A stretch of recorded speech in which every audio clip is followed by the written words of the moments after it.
पाली जिले के मारवाड़ जंक्शन के सवराड़ ग्राम के सरपंच पति कैलाश सावलोत द्वारा निजी कृषि भूमि पर विवाद मामले में आज प्रेस वार्ता की। इन्होंने बताया कि यह मेरा निजी खरीद सुधा भूमि एवं कब्जा शुदा कृषि भूमि है, जिसे मैंने 6 साल पहले खरीदा था। उक्त भूमि खरीदने के बाद बंटवारे के लिए आपसी सहमति से तहसीलदार की उपस्थिति में एवं राजस्व अधिकारियों की उपस्थिति में पीडी जारी की गई थी। मारवाड़ जंक्शन तहसील रामलाल मीणा द्वारा उक्त भूमि का सीमांकन कर खसरा नंबर 276 कब्जा दर्शाया गया। उक्त भूमि मेरी पत्नी सरपंच ममता सावलोत के नाम की कृषि भूमि है। उक्त भूमि में अमरती देवी पत्नी ढगला राम एवं इंदिरा देवी पत्नी चेनाराम द्वारा कई बार मेरे खातेदारी कब्जा शुदा जमीन में प्रवेश किया और निर्माण कार्य करवाने की कोशिश की है और उनके द्वारा मुझ पर झूठे मुकदमे दर्ज करवाए जा रहे हैं। अभी मेरी पत्नी ममता देवी सरपंच है, जो गत 20 वर्षों से मैं यहाँ से सरपंच हूँ। सर, मामला है बिल्कुल निराधार। मेरी खुद की कब्जा शुदा खरीद शुदा ज़मीन है, उसके डॉक्यूमेंट मेरे पास उपलब्ध है। सबसे पहले एसडीएम कार्यालय द्वारा प्राथमिक डिग्री जारी की गई। जारी करने के बाद तहसीलदार मारवाड़ जंक्शन द्वारा इसकी पालना की गई। मौके पे पटवारी जी, आरई साहब और तहसीलदार जी ने मौके पे आके मेरे को कब्जा दिखाया, कब्जा बताया। इस मेरे पे सभी एक जाति के लोग हैं, करीब 60 जने इसमें खातेदार हैं। मेरी तो 2 बीघा ज़मीन है मात्र, और मैंने किसी सीरवी से ज़मीन ली नहीं। मैंने ज़मीन खरीदी है कंचन देवी चेनाराम जाट से, जो मांडा के निवासी है। मैंने 7 साल 8 साल तक मामला में विचाराधीन था मेरे उपखंड कार्यालय मारवाड़ जंक्शन में। वहाँ से प्राथमिक डिग्री जारी हुई और उस प्राथमिक डिग्री के अनुसार मैंने मेरे तारबंदी की हुई है। मेरे मौके पे कब्जा है, ट्यूबवेल है, और अब ये सब लोग ये चाहते हैं कि आप अपनी ज़मीन बेच के हमें दो। मैं नहीं चाहता साहब, मैं ये मेरी ज़मीन बेचना चाहता हूँ।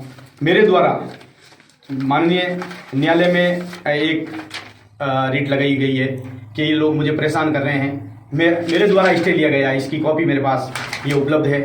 मैंने राजस्थान संपर्क में इसकी शिकायत की तो उनके हल्का पटवारी जी द्वारा इनको मौके पर आकर पाबंद किया गया। पहले निर्माण इन्होंने किया, मेरी ज़मीन को खुरद करने के प्रयास किया, तो मैंने सोजत रोड थाने में मामला दर्ज कर ये सोजत रोड थाने में मैंने रिपोर्ट दी थी, जो 19/7/2022 को ममता देवी की ओर से दी गई। उसके बाद पुलिस द्वारा कार्रवाई करके इनके काम को रोकाया गया। मौके पे इनको और मेरे को दोनों को यथास्थिति रखने के आदेश दिए गए थे। अब रही बात, मेरे को ये राजस्थान संपर्क में शिकायत कराने के बाद तहसीलदार मारवाड़ जंक्शन द्वारा कार्रवाई करके इनको पाबंद किया गया। वो सभी कागज़ मेरे पास है। स्टे भी ममता देवी द्वारा लिया गया है, जिसकी प्रमाणित प्रति मेरे पास है। RAA में मामला चल रहा है। मैं मेरी जगह बैठा हूँ, ये इनकी जगह बैठे हैं। मौके पर उस दिन ये जो गाली गलौज की बात कर रहे हैं, मेरा वीडियो आप देख लो। मैंने एक शब्द भी कोई असभ्य नहीं बोला। वो भी मेरी बहन है, मेरी माँ है। आज दिन तक मेरे खिलाफ कोई 107 की भी कार्रवाई नहीं हो रखी है। इसके लिए मेरा पूरा गाँव गवाह है।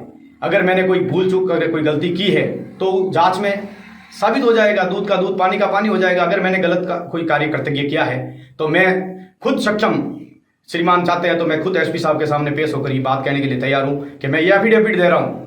मैं ये गांव छोड़ने के लिए, मेरी ज़मीन छोड़ने के लिए तैयार हूँ। अगर मैंने मेरी बहन को या मेरी माँ को एक शब्द भी कहा है, इन्होंने मेरे ऊपर बिल्कुल निराधार आरोप लगाकर जो मेरे खिलाफ चुनाव लड़े, 5-7 लोगों की ये संख्या है, लगातार मेरे पीछे पड़े हुए, आदतन उनको लोगों को ये भड़का कर ये इस प्रकार का माहौल कर रहे हैं। हालांकि वो मेरे भाई है, मैं उनके खिलाफ एक शब्द भी नहीं बोलता, लेकिन इस प्रकार का ये माहौल खराब करके सरपंच की छवि खराब करना चाहते हैं। लगातार मैंने 5 चुनाव जीता है जनता के आशीर्वाद से।